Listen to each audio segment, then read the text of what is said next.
ಸ್ನೇಹಿತರೆ, ಇದೇ ವರ್ಷದ ಮಾರ್ಚ್ನಲ್ಲಿ ಕೊಲಂಬಿಯಾ ದೇಶದಲ್ಲಿ ಒಂದು ಘಟನೆ ನಡೆಯುತ್ತದೆ.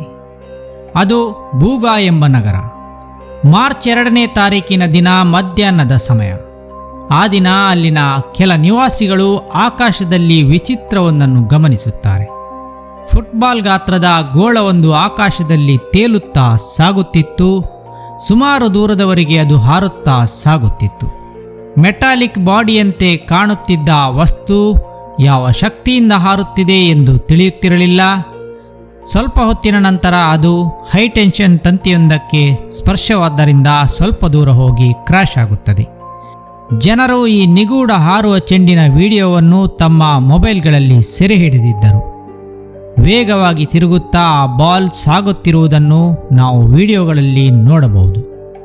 ಹಾಗಾದರೆ ಆ ದಿನ ಅವರುಗಳು ನಿಜವಾಗಿಯೂ ಕಂಡದ್ದು ಒಂದು ಏಲಿಯನ್ ಯಾನದ ವಸ್ತುವೇ? ಭೂಮಿಗೆ ಅನ್ಯಗ್ರಹ ಯಾನದಿಂದ ಬಂದು ಬಿದ್ದ ಗೋಳಾದಾಗಿತ್ತೇ ಎಂಬ ಬಗ್ಗೆ ಚರ್ಚೆಗಳು ಅಂದಿನಿಂದಲೂ ನಡೆಯಲಾರಂಭಿಸುತ್ತವೆ. ಸ್ನೇಹಿತರೆ, ಆ ನಂತರ ಆ ಗೋಳಕ್ಕೇನಾಯಿತು ಎನ್ನುವುದನ್ನು ನಾವು ಹೇಳುತ್ತೇವೆ. ಅಂದಿನಿಂದ ಇಂಟರ್ನೆಟ್ನಾದ್ಯಂತ ಚರ್ಚೆಯಾಗುತ್ತಿರುವ ಆ ನಿಗೂಢ ವಸ್ತುವೇ ಬೂಗಾ ಸ್ಪಿಯರ್. ಸ್ನೇಹಿತರೆ, ಆ ದಿನ ಒಂದು ಕಡೆ ನೆಲಕ್ಕೆ ಬಿದ್ದ ಆ ಲೋಹದ ಚೆಂಡನ್ನು ಸ್ಥಳೀಯರು ಹೋಗಿ ಎತ್ತಿಕೊಳ್ಳುತ್ತಾರೆ. ತಿರುಗುತ್ತಾ ತಿರುಗುತ್ತಾ ಅಷ್ಟು ವೇಗದಿಂದ ಬಂದು ಬಿದ್ದ ಆ ಲೋಹದ ಚೆಂಡು ಬಿಸಿಯಾಗಿರಬಹುದೆಂದು ಅವರಂದುಕೊಂಡಿದ್ದರು. ಆದರೆ ಅದು ಫ್ರೀಜರ್ನಿಂದ ತೆಗೆದಷ್ಟು ತಣ್ಣಗಿತ್ತು. ಹಾಗಿದ್ದು ಅದರ ಮೇಲೆ ನೀರು ಹಾಕಿದಾಗ ಅದರಿಂದ ಹೊಗೆ ಬರಲಾರಂಭಿಸುತ್ತದೆ. ಇದೆಲ್ಲ ಹೇಗೆ ಸಾಧ್ಯ ಎಂದು ಜನರು ಯೋಚಿಸತೊಡಗುತ್ತಾರೆ. ಈ ಗೋಳವನ್ನು ಆಕಾಶದಲ್ಲಿ ಮೊದಲು ನೋಡಿದಾಕೆ ಮರಿಯಾ ಎಂಬ ಮಹಿಳೆ. ಆಕೆಯೇ ಇದರ ವಿಡಿಯೋವನ್ನು ಮಾಡಿದ್ದಳು. ಈ ಗೋಳದ ಬಣ್ಣ ಬದಲಾಗುತ್ತಿದ್ದುದನ್ನು ಆಕೆ ಗುರುತಿಸಿದ್ದಳು. ನೆಲಕ್ಕೆ ಬಿದ್ದಾಗ ಅದನ್ನು ಎತ್ತಿಕೊಂಡ ಡೇವಿಡ್ ವೇಲೆಸ್ ಎಂಬಾತ ಅದನ್ನು ಜೋಪಾನವಾಗಿ ಒಬ್ಬ ವಿಜ್ಞಾನಿಗೆ ತಲುಪಿಸುತ್ತಾನೆ.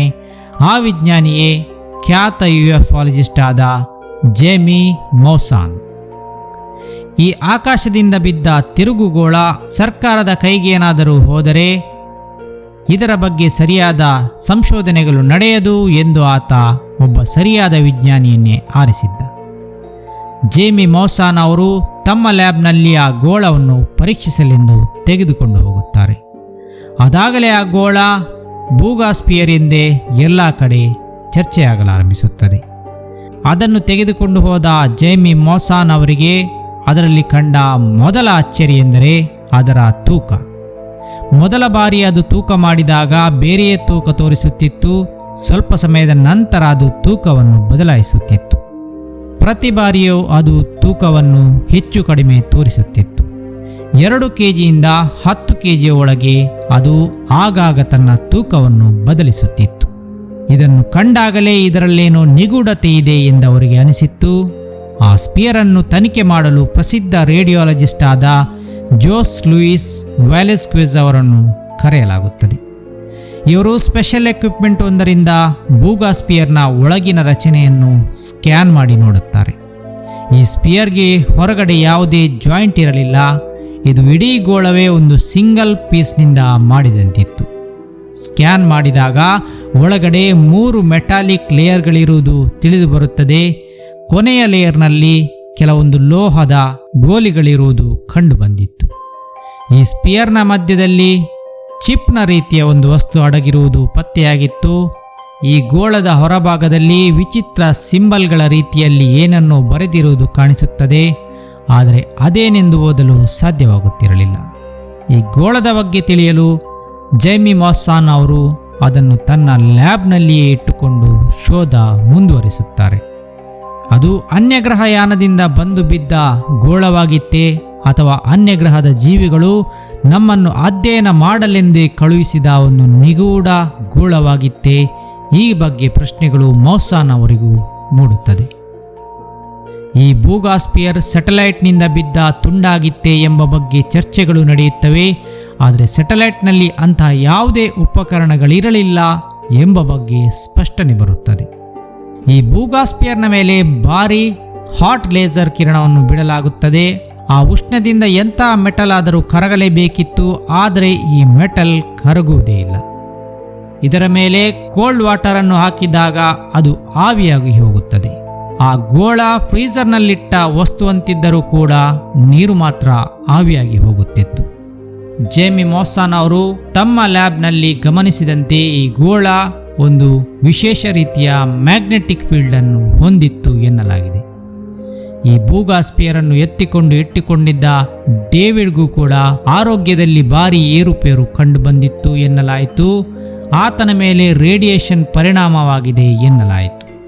ಈ ಗೋಳದ ಹೊರಗಿನ ಟೆಂಪರೇಚರ್ ಮತ್ತು ಒಳಗಿನ ಟೆಂಪರೇಚರ್ಗೆ ತುಂಬ ವ್ಯತ್ಯಾಸವಿತ್ತು. ಹಾಗೆಯೇ ಈ ಡಿವೈಸ್ ಆಗಾಗ ರೇಡಿಯೋ ಸಿಗ್ನಲ್ಗಳನ್ನು ಹೊರಡಿಸುತ್ತಿತ್ತು ಎಂಬುದು ತಿಳಿಯುತ್ತದೆ. ಆದರೆ ಅದು ಯಾರೊಂದಿಗೆ ಸಂಪರ್ಕ ಸಾಧಿಸುತ್ತಿತ್ತು ಎನ್ನುವುದು ತಿಳಿದು ಬರುತ್ತಿರಲಿಲ್ಲ. ಸ್ನೇಹಿತರೆ, ಇಷ್ಟೆಲ್ಲ ಇದರ ಬಗ್ಗೆ ತಿಳಿದ ನಂತರ ಈ ಗೋಳ ಈ ಭೂಮಿಗೆ ಸಂಬಂಧಿಸಿದ್ದಲ್ಲ ಎಂಬುದಾಗಿ ಮೌಸಾನ್ ಅವರು ನಿರ್ಧಾರಕ್ಕೆ ಬರುತ್ತಾರೆ. ಅವರು ನಿಧಾನವಾಗಿ ಈ ಡಿವೈಸ್ನ ಜೊತೆ ಸಂಪರ್ಕ ಸಾಧಿಸಲು ಪ್ರಯತ್ನಿಸುತ್ತಾರೆ. ಆದರೆ ಅವರ ಪ್ರಯತ್ನಗಳೆಲ್ಲವೂ ವಿಫಲವಾಗುತ್ತದೆ. ಇಷ್ಟೆಲ್ಲ ಆಗುವಾಗ ಕೆಲವು ತಿಂಗಳುಗಳೇ ಕಳೆದಿವೆ. ಆದರೆ ಕಳೆದ 1 ತಿಂಗಳಿಂದ ಈಚೆಗೆ ವಿಶ್ವದಾದ್ಯಂತ ಮೌಸಾನ್ ಅವರ ಮೇಲೆಯೇ ಅನುಮಾನದಿಂದ ನೋಡಲು ಶುರುವಾಗುತ್ತದೆ.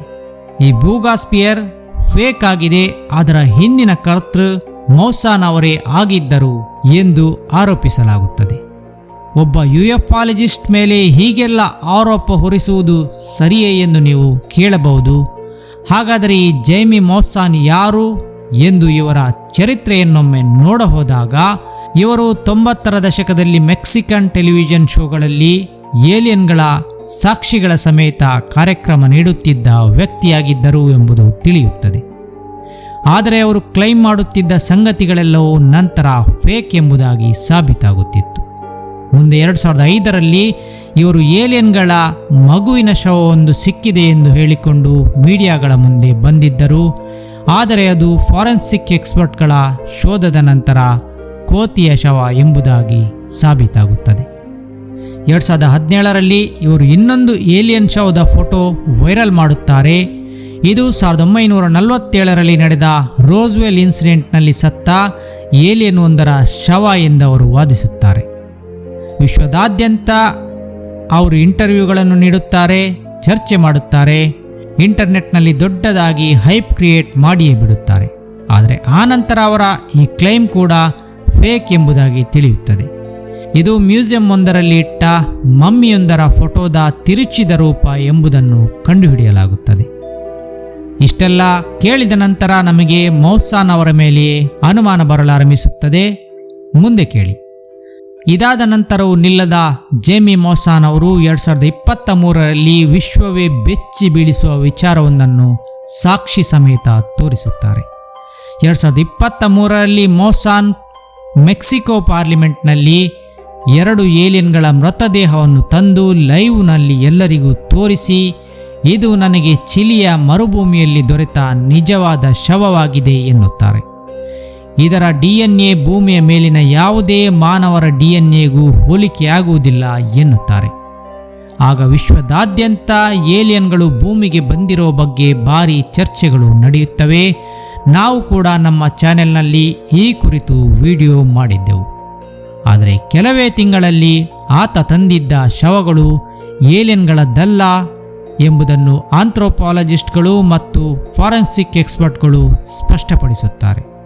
ಅವು ಕೆಲವು ಕಡೆ ಮಾನವನ ಮೂಳೆಗಳನ್ನು ಮತ್ತು ಕೆಲವು ಕಡೆ ಪ್ರಾಣಿಗಳ ಮೂಳೆಗಳನ್ನು ಅಂಟಿಸಿ ಮಾಡಿದ ಶವಗಳಾಗಿದ್ದವು.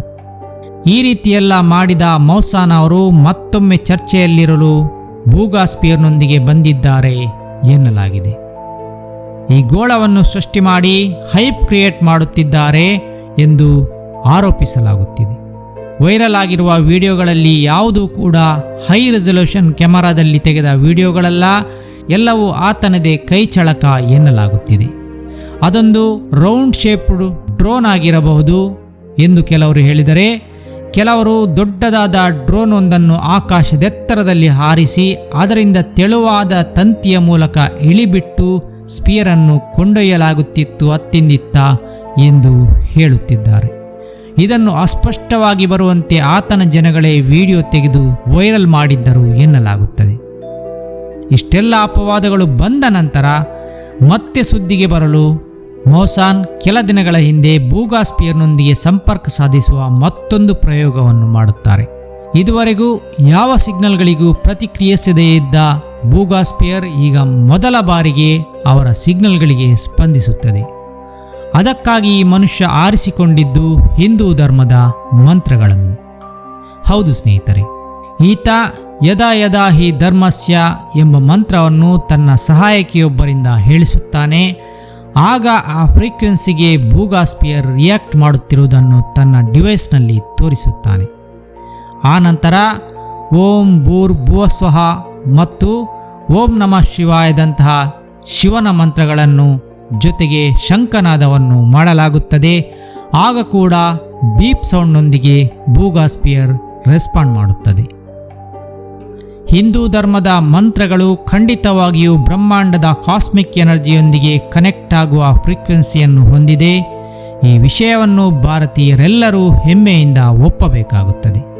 ಆದರೆ UFO ಏಲಿಯನ್ಗಳ ಬಗ್ಗೆ ಮೊದಲಿನಿಂದಲೂ ಫೇಕ್ ಕ್ಲೇಮ್ಗಳನ್ನು ಮಾಡುತ್ತಾ ಬಂದ ವ್ಯಕ್ತಿ ನಮ್ಮ ಪ್ರಾಚೀನ ಜ್ಞಾನವನ್ನು ಈ ರೀತಿಯಾಗಿ ಬಳಕೆ ಮಾಡುತ್ತಿರುವುದು ಖೇದವೆನಿಸುತ್ತದೆ. ನಿಜವಾಗಿಯೂ ಅದೊಂದು ಅಜ್ಞಾತ ಡಿವೈಸ್ ಆಗಿದ್ದು ಅದು ಹಿಂದೂ ಮಂತ್ರಗಳು ಸೃಷ್ಟಿಸಿದ ಫ್ರೀಕ್ವೆನ್ಸಿಗೆ ಕನೆಕ್ಟ್ ಆಗಿತ್ತೇ ಅಥವಾ ಫೇಕ್ ಕ್ಲೇಮರ್ ಒಬ್ಬ ತನ್ನ ಪ್ರಚಾರಕ್ಕಾಗಿ ಹಿಂದೂ ಮಂತ್ರಗಳನ್ನು ಬಳಸಿಕೊಳ್ಳುತ್ತಿದ್ದಾನೆ ಎಂಬುದು ತಿಳಿಯುತ್ತಿಲ್ಲ. ಈ ನಡುವೆ ವಿಡಿಯೋ ಎಕ್ಸ್ಪರ್ಟ್ ಒಬ್ಬರು ಬೂಗಾಸ್ಪಿಯರ್ ಹಾರುತ್ತಿರುವ ವಿಡಿಯೋದಲ್ಲಿರುವ ಡಿವೈಸ್ ಮತ್ತು ಮೋಸಾನ್ ತೋರಿಸುತ್ತಿರುವ ಡಿವೈಸ್ ಎರಡು ಬೇರೆ ಬೇರೆ ಎನ್ನುತ್ತಿದ್ದಾರೆ. ಆಕಾಶದಲ್ಲಿ ಹಾರುತ್ತಿರುವ ವಿಡಿಯೋದಲ್ಲಿರುವುದು ನಿಜವಾದ ಬೂಗಾಸ್ಪಿಯರ್ ಅಲ್ಲ ಎಂದಾತ ಹೇಳುತ್ತಿದ್ದಾರೆ. ಹಾಗೆಯೇ ವಾಯುಪಡೆಯ ವರದಿಗಳ ಪ್ರಕಾರ ಆ ದಿನ ಆ ಸಮಯದಲ್ಲಿ ಬೂಗಾ ನಗರದ ಮೇಲ್ಗಡೆ ಅವರ ಯಾವುದೇ ವಿಮಾನಗಳು ಹಾರಿರಲಿಲ್ಲ ಅಥವಾ ಬೇರೆ ಯಾವುದೇ ಡಿವೈಸ್ಗಳು ಡ್ರೋನ್ಗಳಾಗಲಿ ಹಾರಿರಲಿಲ್ಲ. ಅಷ್ಟಾದರೂ ಅಲ್ಲೊಂದು ಅಜ್ಞಾತ ಡಿವೈಸ್ ರ್ಯಾಡರ್ನಲ್ಲಿ ಪತ್ತೆಯಾಗಿತ್ತು ಎಂಬುದನ್ನು ಅವರು ಹೇಳುತ್ತಾರೆ. ಹಾಗಾದರೆ ಇದೆಲ್ಲ ಮೋಸಾನ್ ಮಾಡಿದ ತಂತ್ರವೇ ಎಂಬ ಅನುಮಾನ ನಮಗೂ ಬರುತ್ತದೆ. ಆದರೆ ಇದಕ್ಕೆ ನಿಜವಾದ ಉತ್ತರ ಯಾರಿಗೂ ಗೊತ್ತಿಲ್ಲ. ಮುಂದಿನ ದಿನಗಳಲ್ಲಿ ಬಹುಶಃ ಇದರ ಅಸಲಿಯತ್ತು ಏನೆಂಬುದು ತಿಳಿಯಬಹುದು. ಅಲ್ಲಿಯವರೆಗೂ ಕಾಯೋಣ. ಈ ವಿಡಿಯೋ ಕೊನೆಯಾಗಲಿದೆ. ವೀಕ್ಷಣೆಗಾಗಿ ಧನ್ಯವಾದಗಳು.